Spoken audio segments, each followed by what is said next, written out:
Gregory is a Harvard-trained historian of the Soviet economy, but today we'll be talking about someone who he was friendly with many years ago, Lee Harvey Oswald.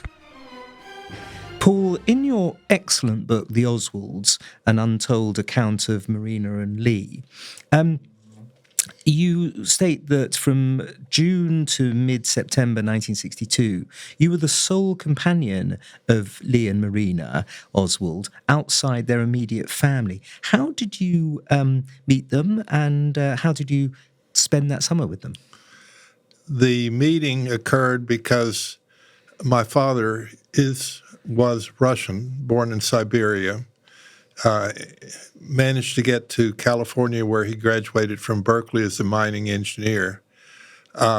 We then moved to Fort Worth where he was a consulting engineer.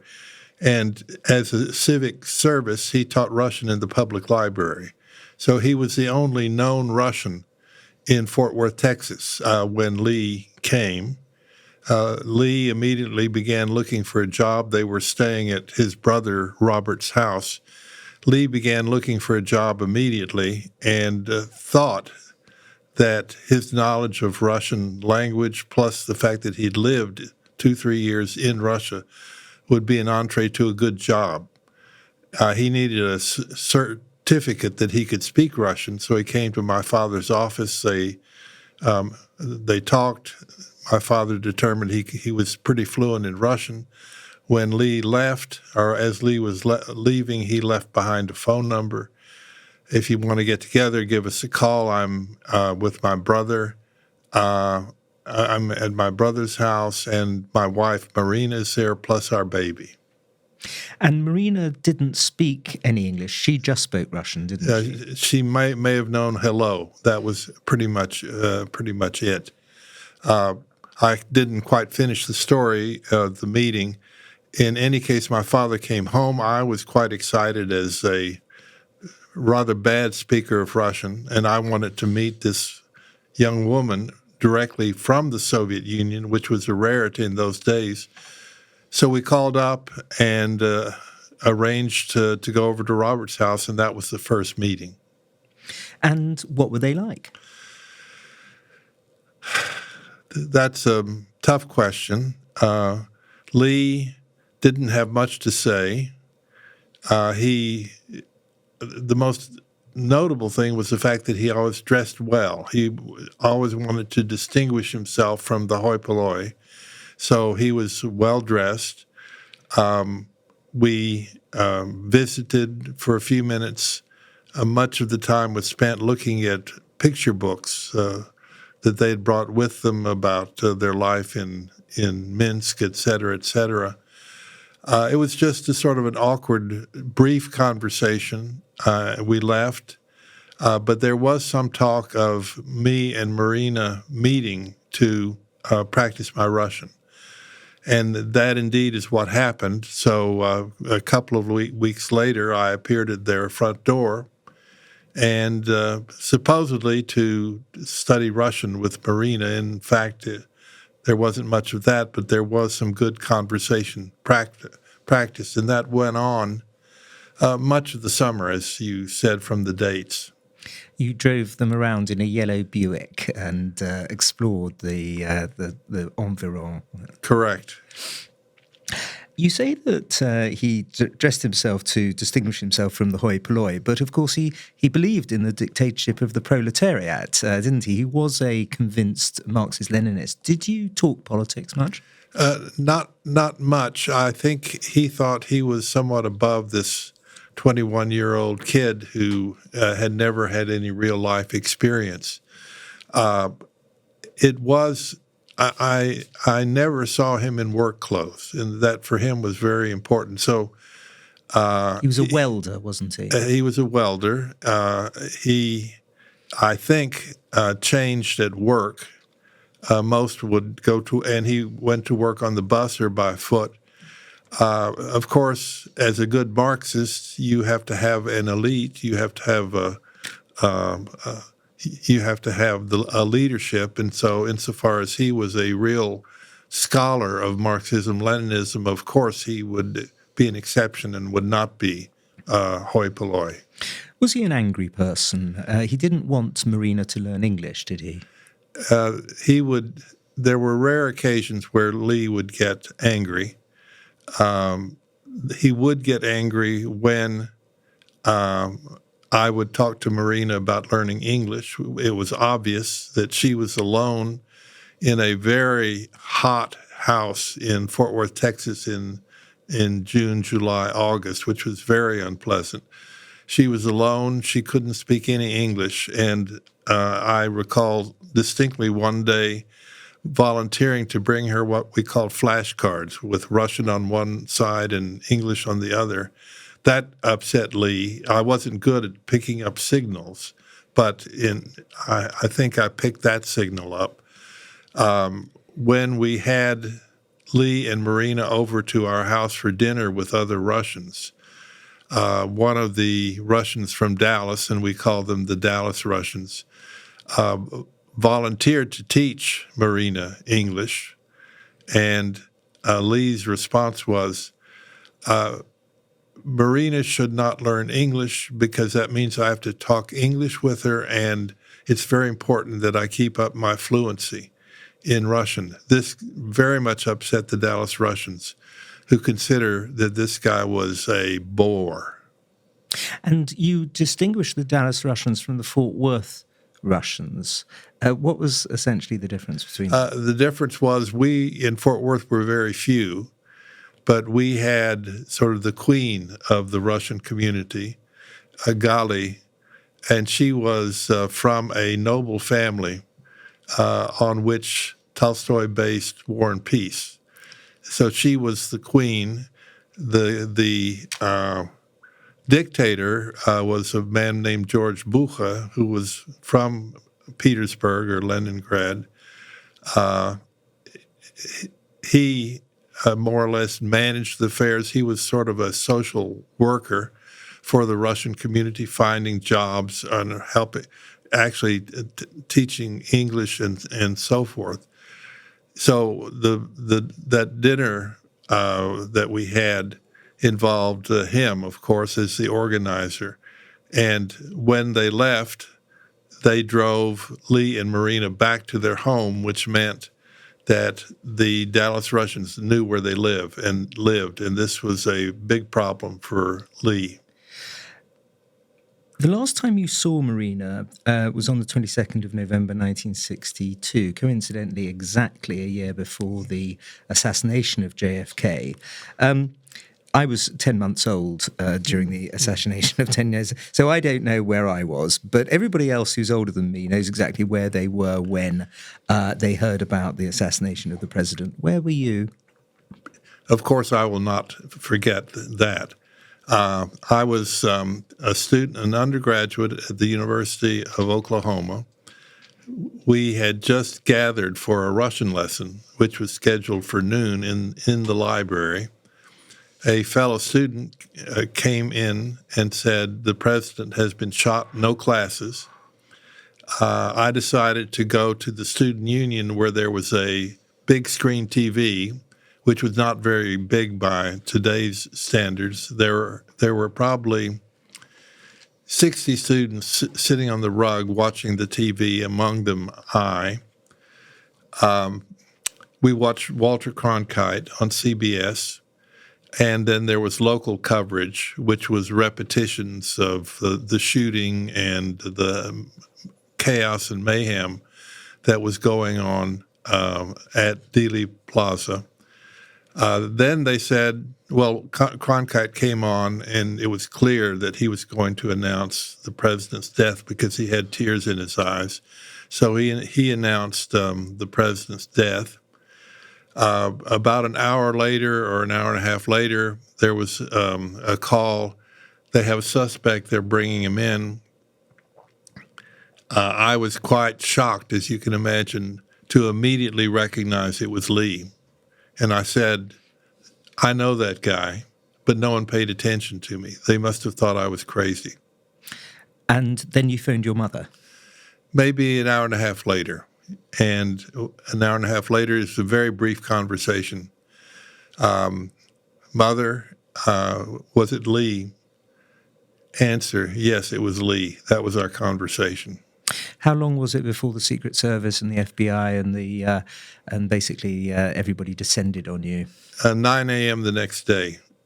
I was lucky because they descended on my father's home in Fort Worth at 3 a.m. And by the way, we both developed great admiration for the Secret Service. They were tireless. They went like 6 days without sleep. And they were very bitter about the FBI's lack of diligence, because the FBI did know that Oswald was in Dallas and was a real problem, real threat. They've been told by the Dallas Russians. Or my father. Or the Fort Worth Russians, Yeah. or your father. Yeah. Mm-hmm. And yet they didn't follow him or check into him or. No, but they definitely knew he was a big problem. And part of that, tell us about the assassination attempt on General Walker, because that was part of the problem, essentially, wasn't that? Correct. I mean, this is something that I know of secondhand, not firsthand. But Lee, but the attempted assassination of Walker is often forgotten, because that is the most convincing story as to the fact that Oswald did it. Because if he had, first of all, who was Walker? He was a head of the right-wing community in Dallas, John Birch Society. Lee knew his credentials and went about meticulously planning the assassination. He had already ordered the mail-order rifle, and he spent around 2 weeks planning that operation. So he knew the Walker household well. He knew where to position himself. He knew how to escape, and his escape was by bus, which many think is a sign that he was a total incompetent. But he actually addressed this issue, and he said to Marina, the Americans are so stupid, they would never think of anyone escaping by bus. And he missed Walker. Narrowly, very narrowly. Even though he was a very good shot, he'd been in the Marine Corps. Correct. But it whizzed by Walker's head, so it was very close. Rather like the Trump attempted assassination earlier. A millimeter difference, probably. Yeah. The JFK assassination is considered, according to the Pew Research Center, as more important to Americans than the Vietnam War and the moon landings. Why is that, do you think?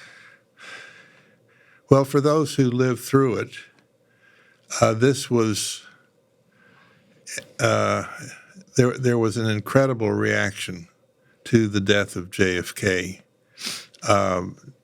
There was no traffic on the street. People were hunkered down watching the funeral. There was just an incredible sense of grief. And a lot of this is due to the fact that JFK was charismatic. He had this very attractive wife and family and so forth. So it was just the grief that went on for at least a week. Basically nothing happened for a week. One can look at it in a more practical way, which is, had JFK lived, what difference would that have made, particularly with respect to Vietnam? But I just recall personally this sense of grief. And in fact, I would dream about JFK and Lee Harvey Oswald in one dream. So I would compare, the only thing and I'm no longer young, so I have the ability to compare. I would say the only parallel would be 9/11. Yeah. Yeah. The Warren Report was a tremendously distinguished work wasn't it? You had Earl Warren himself, who was an unimpeachable figure, and it made the verdict that this was a lone gunman. But today, only 1/3 of Americans believe that. 2/3 of them think that there was a conspiracy involved. Why is that?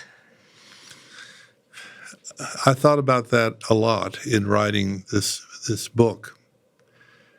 I think the foundation of this type of thinking is the fact that people are not prepared to think that a nonentity can change history.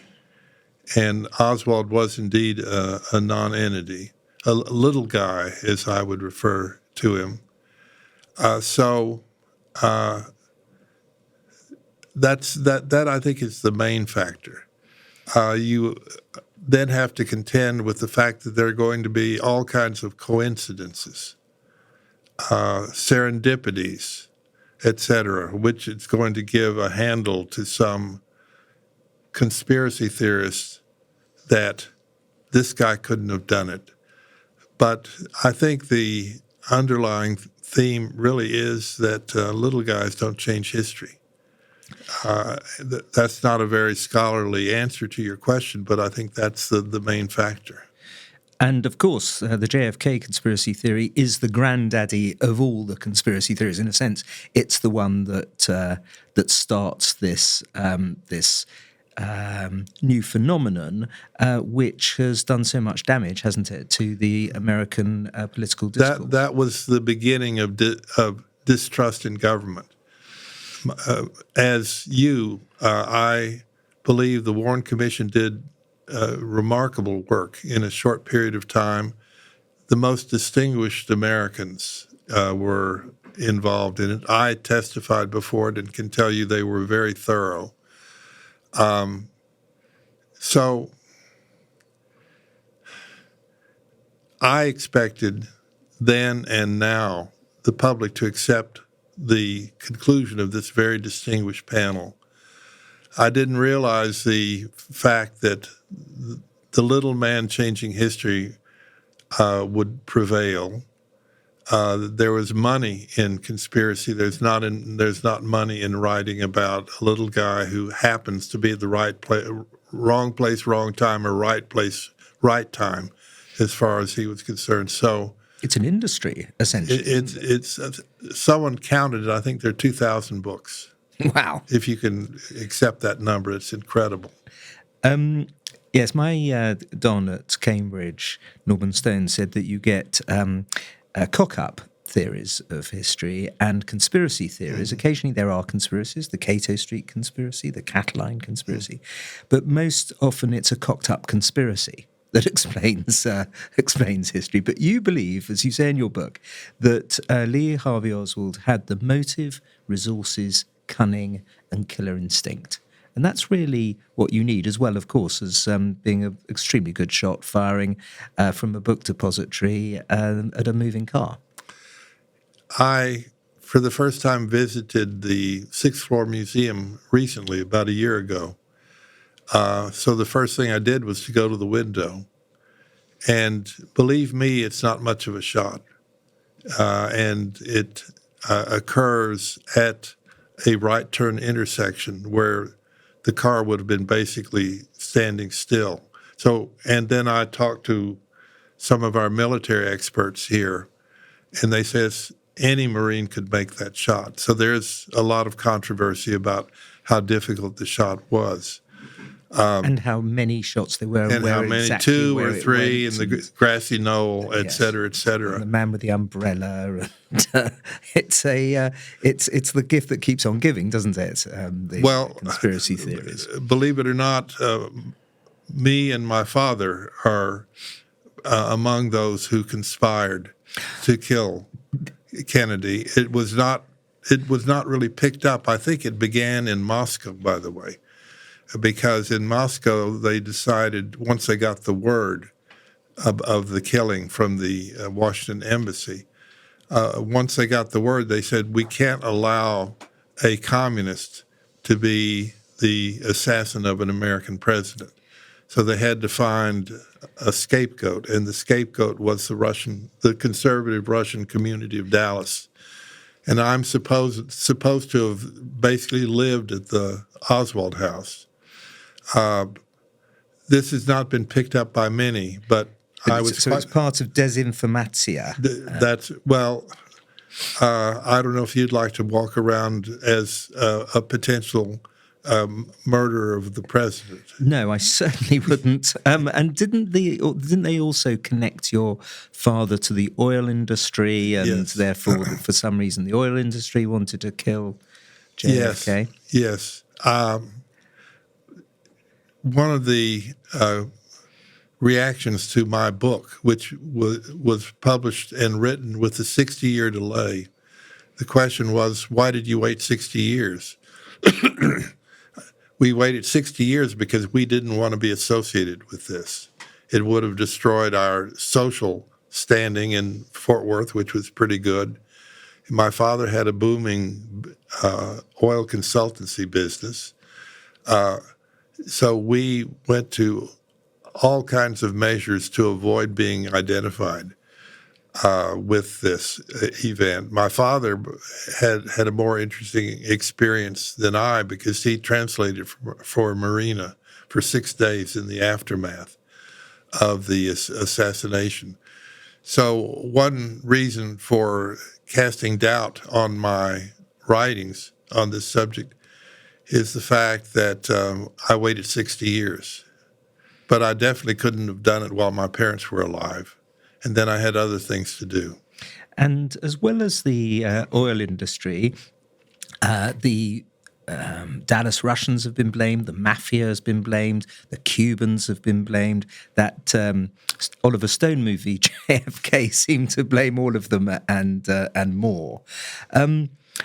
What do you yourself feel when you see the Zapruder film, for example? What emotions do you have? How do you feel? The Zapruder film is tough to watch because it does show the exploding brain.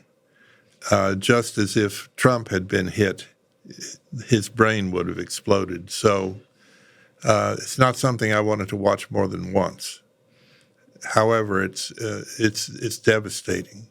And clearly, the Secret Service, Jackie, would have known he was dead just by looking at that film. Your father was anti-Soviet, but Lee Harvey Oswald had defected to Russia and, as you mentioned earlier, was a convinced Marxist-Leninist. How did they get on, considering their politics was so very different? My father stayed clear of Lee. He didn't like Lee at all. So there really wasn't much going on between my father and Lee, except for this evening when we had this, what has now become famous, dinner party, which introduced the Oswalds to the Dallas Russians and resulted in their moving to Dallas. My father, I would guess, really disliked Lee and had to think twice about his 21-year-old son being a regular visitor at their house. The Dallas Russians did not want to meet Oswald and Marina until they felt they had a go-ahead, because one of the Fort Worth Russians had ties to the FBI, and they wanted to make sure that the FBI was following Lee and they could meet with him. So it was getting Lee was the price you had to pay for meeting Marina.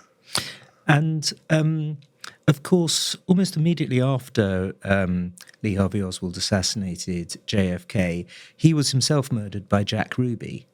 What do you think that was all about?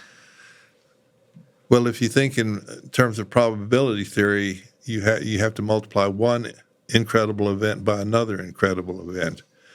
And that Ruby is much harder to explain than Oswald, because Oswald had a clear motive. I know exactly why I did it. Ruby, he was standing in line at the post office. If the line had been a little bit longer, he wouldn't have missed the transfer.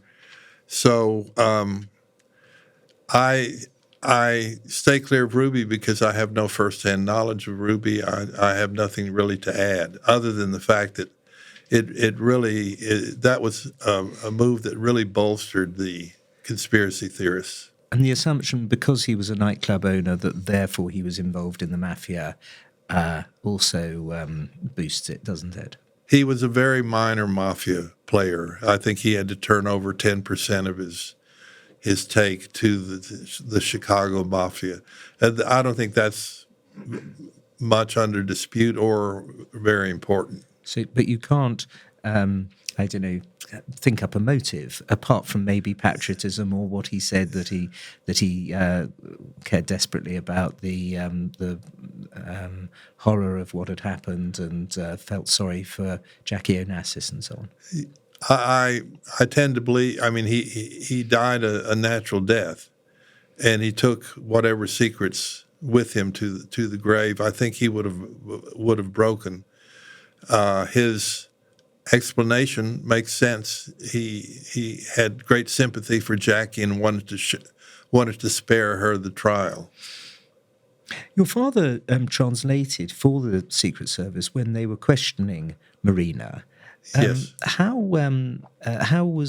did that go? How was that investigated? Because and also, could you tell us about the photograph, the famous photograph of Lee Harvey Oswald carrying the rifle? Yeah, there are a couple of stories, but the first story would be the story of the rifle and who took the picture of Lee holding the rifle dressed in black, because the Secret Service thought that this is the key test for a conspiracy.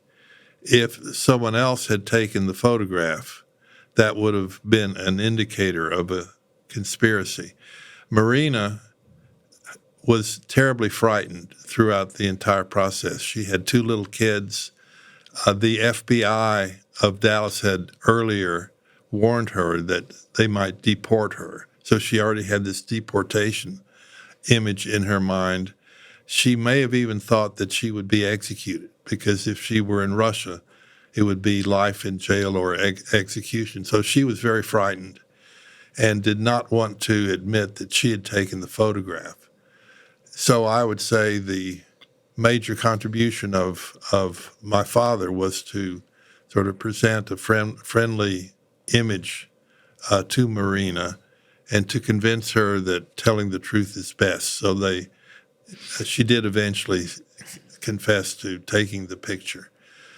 All of this took place in the Six Flags Inn between Dallas and Fort Worth, and the bitterness between the Secret Service and the FBI was such that the FBI had to call my father to determine where Marina was, and he had been instructed by the Secret Service not to tell them. The Secret Service was quite irate that the Dallas FBI had not neutralized Oswald. And it almost came to shooting between the FBI and Secret Service when the FBI arrived at the Six Flags Inn unannounced, and there was almost shooting. So that would have been a rather incredible end to the story. You can say that again. Can we go back to Oswald's motive, resources, cunning, and killer instinct, that phrase of yours, which is very arresting in the book? He had gone to New Orleans to hand out pro-Castro leaflets, and he probably wanted to get to Cuba. That was where the bus was going to. That was the first step of the journey, wasn't it? So there you've got the motive. With regard to resources, he, as you say, bought a mail-order rifle. The cunning, well, he was cunning because he managed to get himself both to Russia and back from Russia without the Soviets stopping him coming back, in fact, helping him to come back. He had linguistic ability, as you've mentioned earlier. And of course, he could fire a rifle and was taught to by the best in the Marine Corps, which he was dishonourably discharged from. Again, a problem with his personality. So I think you've set up an extremely good case there for the lone wolf gunman. And yet, there is this endless industry that we were talking about earlier. Why do people not want to face the fact that it could have been a lone gunman? I understand what you say, of course, about them not believing that history can be changed by a single insignificant person. But isn't there something also psychologically deeper that makes people refuse to accept what's in front of their faces? I don't know if I can give you a good answer to your question. To me, to tell the truth, to me, any major event like the assassination of JFK, the Trump business, there are going to be some oddities. Not least because eyewitnesses all see different things, and we know that from the courts and so on, and from the Lincoln assassination and other events like that. Yeah, an assassination that occurs without coincidence, I don't think exists. Therefore, what we're the 1/3 figure, 1/3 believers, therefore has never puzzled me. To tell the truth. So I kind of draw a blank on your question. What happened to Marina and her daughter by Lee Harvey Oswald, Jane? There were two daughters.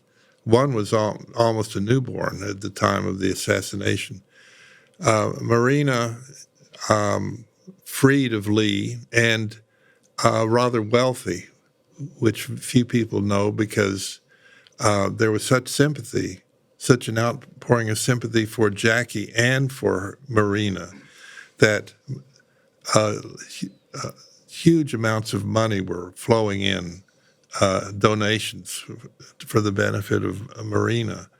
This made Marina an attractive target for swindlers who became her business manager and so forth. But out of this, she was able to buy herself a home, which tells you something about the contributions.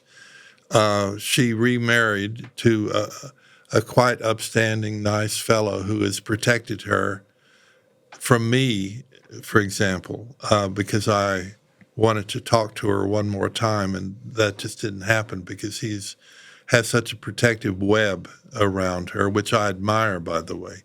So I've never seen Marina after that Thanksgiving in '62. So she lives, as far as we know, happily here in the United States. She lives outside of Dallas. So I have her phone number and I have her address, but I'm not going to bother her. And what about their daughters? They turned out well. I can't remember the details other than the fact that they turned out remarkably well, and she had a son, or has a son, with the second husband. Now, you say in your book that you were a friend in the terms of the dictionary definition of the word friend rather than the colloquial sense of friend of Lee Harvey Oswald, who obviously is seen to be a complete monster. So would you like to delve a bit into that? The first time I sort of came out was with the 50th anniversary, and I published a short piece in New York Times that kind of summarized some of the things we're talking about here. And they, as you know, they choose the headline, and it originally said, Lee Harvey Oswald was my good friend. So I talked them out of that. And I think, in retrospect, as someone no longer young, I did not pick up on the fact that Lee must have hated me. And there were a number of reasons why. One was I was Marina's only contact with the outside world. Therefore, I was a threat, such as encouraging her to learn English. My biggest betrayal of Lee, where he must have truly hated me, was when I received in Oklahoma a postcard giving me their address and the fact that they had moved and that the writer had a job. Because the writing was so primitive and there was no punctuation, I thought Marina had written this postcard. So I wrote her back, encouraging her to learn more English and persist. So when we met that Thanksgiving, which was a couple of weeks after this postcard incident, she phoned me at my home. Her first words were, "Lee wrote that postcard, not I." So I then go and pick him up to take him to the bus station. First couple hours in our house, the whole time Marina was berating Lee, what a bad husband he was. He was abusive. She was going to get out of this marriage, etc. So that postcard would have cemented any, would explain this hatred he must have had for me, which I didn't pick up. Any romantic threat? You were a good-looking 21-year-old? I was good-looking 25-year-old. No, you were 21 and he was 24, wasn't he? Thank you for catching And she was 21. She and I were the same age. And she was very good-looking indeed, wasn't she? Attractive, very, very pleasant. In Minsk, Lee would not allow an unmarried man in the apartment. So you can imagine what a concession it was to allow me in. So I was really a big threat to him. And also, he said, this is a kid. He doesn't know anything. I've seen the world. He hasn't. So you don't pick up a lot of things when you're young. I always ask my guests what book or biography they're reading at the moment. What are you reading? A strange one. It has the unusual title of Stalin, and it's written by a man named Kuhn, Kuhn, who is the grandson of Bela Kuhn, who had excellent access to the archives before we started working on them, and his description of the early Bolsheviks is incredibly detailed. So that's what I'm up to. And you're a historian, Harvard historian of the Soviet economy. Yes, that's correct. And what's your what if, your counterfactual? My what if is it's not what if Oswald had missed. That's not interesting. My what if is what if Lee Harvey Oswald had gotten his Cuban visa in Mexico City about 3 weeks before the assassination, because he had clearly planned on a new life. So he's looking forward to this new life and was stymied by both the Soviet and Cuban embassies in Mexico City. So, Lee Harvey Oswald smoking a cigar in Havana, that was his dream.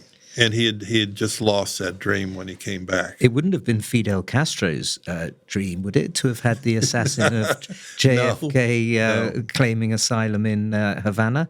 And that could have led to real. I mean, they already had appalling tensions the previous October in the Cuban Missile Crisis, hadn't they? The Kennedy assassination spooked both the Soviet Union and Cuba for obvious reasons. So I will add that to my what if.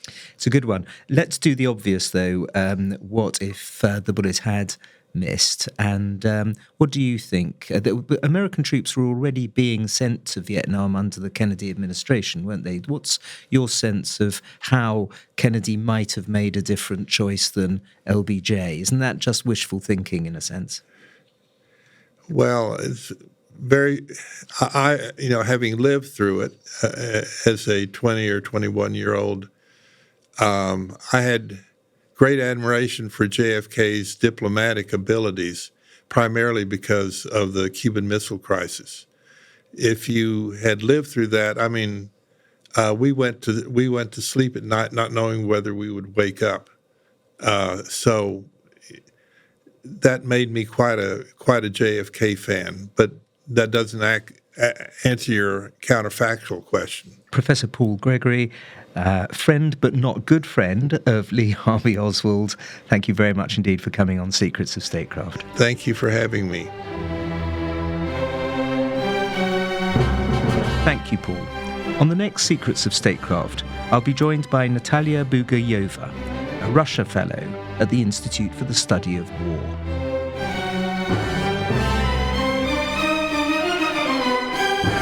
This podcast is a production of the Hoover Institution, where we advance ideas that define a free society and improve the human condition. For more information about our work, or to listen to more of our podcasts, or watch our videos, please visit hoover.org.